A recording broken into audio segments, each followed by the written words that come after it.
नमस्कार, मी गणेश तुकाराम शिंदे आपणा सर्वांचं आपल्या अण्णा या यूट्यूब चॅनलवर हार्दिक स्वागत करत आहे। आज सकाळी 10च्या दरम्यान मुख्यमंत्री देवेंद्र फडणवीस हेलिकॉप्टरनं तुळजापूर येथील हेलिपॅडवर उतरले। तिथं त्यांचं भाजपचे ज्येष्ठ नेते माजी आमदार सुजितसिंह ठाकूर, तुळजापूरचे आमदार आणि मैत्री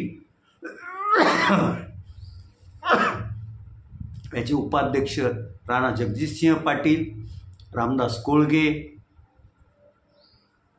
ॲडव्होकेट खंडेराव चौरे, ॲडव्होकेट नितीन भोसले, दत्ता कुलकर्णी आदींनी त्यांच्याबरोबरच शिवसेना एकनाथ शिंदे पक्षाचे जिल्हा प्रमुख सूरज साळुंखे आणि राष्ट्रवादी काँग्रेस अजित पवार गटांच्या पदाधिकाऱ्यांनी त्यांचं स्वागत केलं।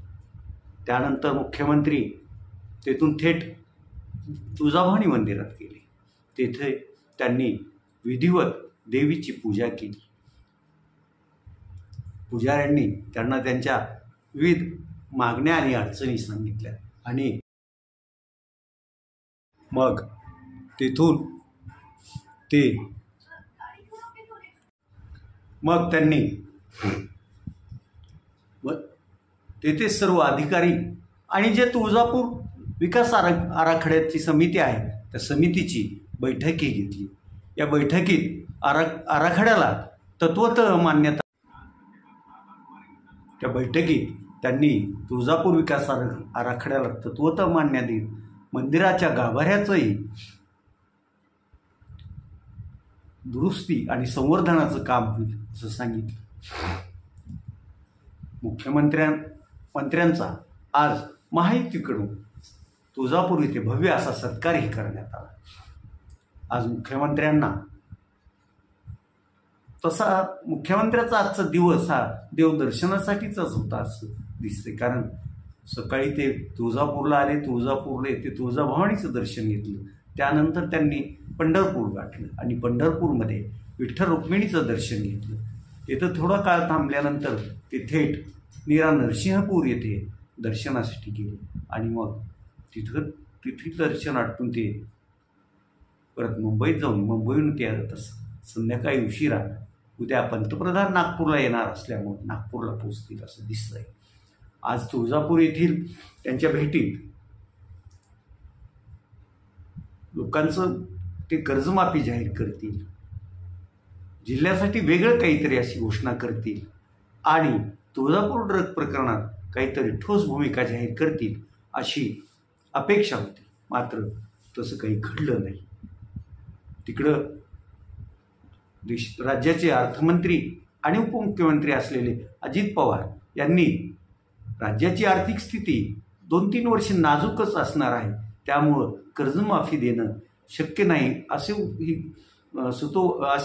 ते बोलले। त्यामुळे इकडं मुख्यमंत्र्यांनी कर्जमाफीचा शब्दही काढला नाही। महाविकास आघाडीच्या धीरज पाटील, सोनजी, राहुल खपले आणि इतर नेते मंडळींनी मुख्यमंत्र्यांची भेट घेत त्यांना तुळजापूर ड्रग तस्करी प्रकरणी निवेदन दिलं आणि या प्रकरणातील आतापर्यंत ज्यांची नावं स्पष्ट झाली आहेत ते आरोपी आणि आणखी पुढं कोण येतील या सर्वांवर मकोका लावा अशी मागणी करत यासाठी पोलीस यंत्रणेला योग्य दिशेनं तपास करा आणि कोणाच्याही दबावाला बळी पडू नका अशा आशयाचं निवेदन दिलं। तर तुळजापूर येथील महिलांनी मुख्यमंत्र्यांना त्यांची भेट घेऊन यात्रेचं मैदान मुक्त करा, यात्रेसाठी मैदान मोकळं ठेवा, पार्किंगची व्यवस्था करा अशा आशयाचं निवेदन दिलं। मुख्यमंत्र्यांचा दौरा तसा हा धावता दौराच होता, त्यामुळं त्यांनी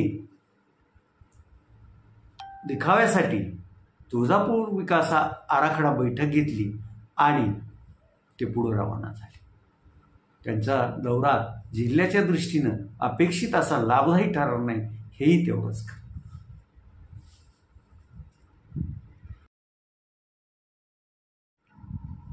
काही दिवसापूर्वी शिवसेना उद्धव बाळासाहेब ठाकरे पक्षाचे माजी नगरसेवक राणा कमलाकर बनसोडे यांनी पक्षत्याग करत अक्षय ढोबळे यांच्यासोबत भाजपत प्रवेश केला होता.